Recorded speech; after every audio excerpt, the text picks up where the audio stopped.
Dear friend, the Lord Jesus loves you. Yes, he loves you and he wants you to also love him back.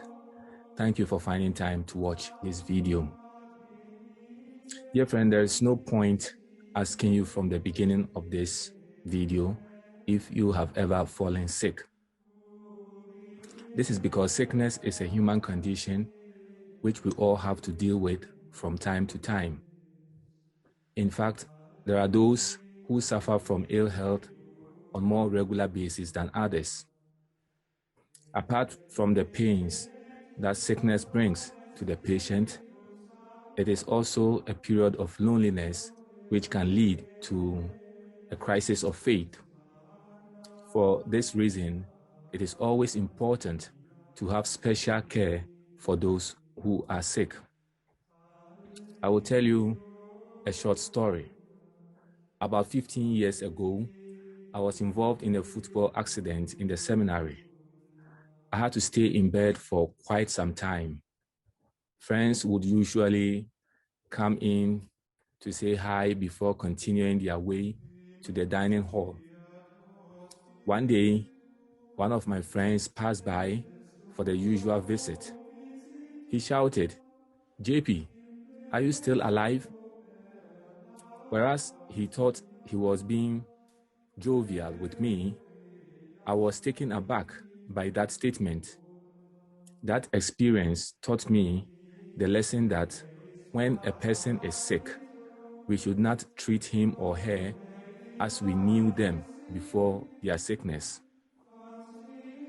So, my dear friend, a very important thing we are all called upon to do for the sick is to find time to visit them. We have already made a point that sick people tend to feel very lonely. This is because they are limited in terms of movement and are not able to do the usual things they may be accustomed to. To help them overcome their loneliness, to some extent, we should find time to visit them. Our physical presence can bring them a lot of consolation. As we visit the sick, let us remember to be careful with our choice of words.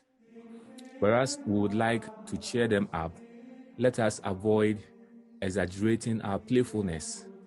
Such helpful words as, I quote, "So do not fear, for I am with you. Do not be dismayed, for I am your God.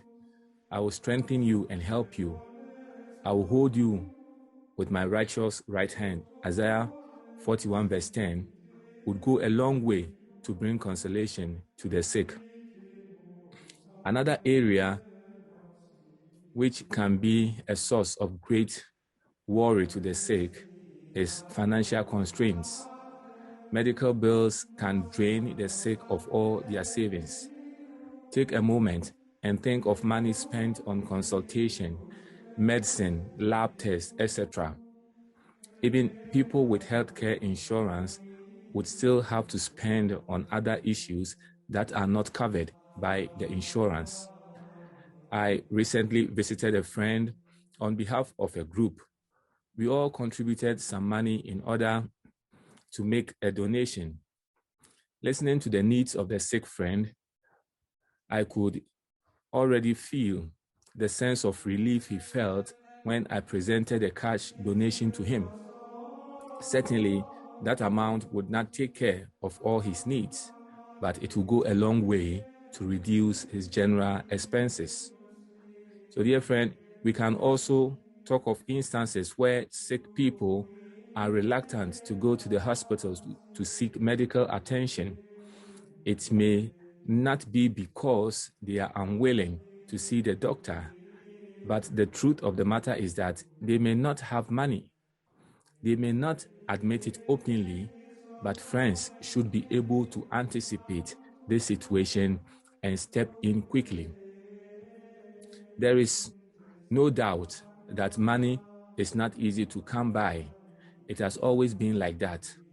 One person may not be able to take up all the load. However, crowdfunding through individual contributions can help yield good returns. get together as a group and contribute something for a sick friend, the Lord Jesus said in Acts chapter 20, verse 30, that it is more blessed to give than to receive.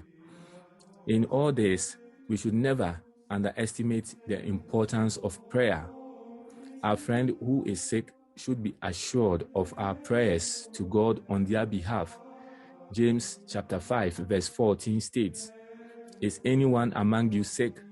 Let them call the elders of the church to pray over them and anoint them with oil in the name of the Lord."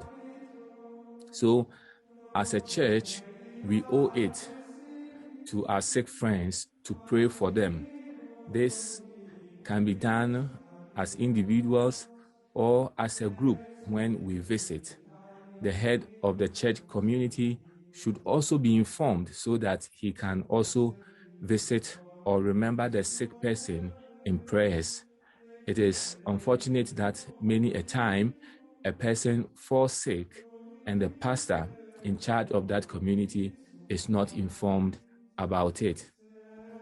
So, dear friend, after this short presentation, I have no doubt you have been challenged to look at other ways of reaching out to a sick friend.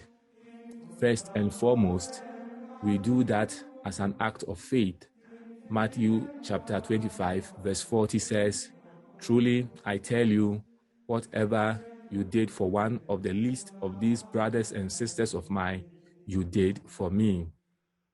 In other words, whatever act of kindness we extend to our sick friends is an act of generosity extended to Jesus. Again, let us always remember that we can also be sick. And when we are sick, how do we want to be treated? Do we want to be visited? Do we want to be supported financially? Do we want to be prayed for? If this is how we want to be treated, then let us do same for our sick friends. It is written, "So in everything, do to others what you would have them do to you. For this sums up the law and the prophets." Matthew chapter 7, verse 12. Thank you, and may the Lord Jesus give you joy and peace.